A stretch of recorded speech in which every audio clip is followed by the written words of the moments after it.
Hola, ¿qué tal? Buenas tardes a toda la audiencia de la 87.9 Radio San Miguel FM. Estamos arrancando otra programación aquí en la 87.9 Radio San Miguel FM. Ya estamos ya otra vez de vuelta aquí en la programación 87.9 Radio San Miguel FM. Después de la transmisión de la misa de la Virgencita de Cagupé. A ver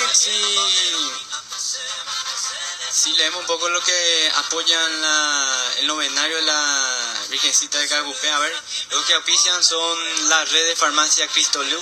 Te regala el próximo 29 de diciembre 5 fabulosos premios. Por cada compra de 20.000 guaraníes, exigí tu cupón. Chipería Santo Tomás con las más ricas, crocantes y calentitas chipas. Ahora recorriendo las calles de Cagupé, comprar uno y querés comer 2, 3, 4 y 5 más. Ferretería Mini de Mario Gaona, celular S181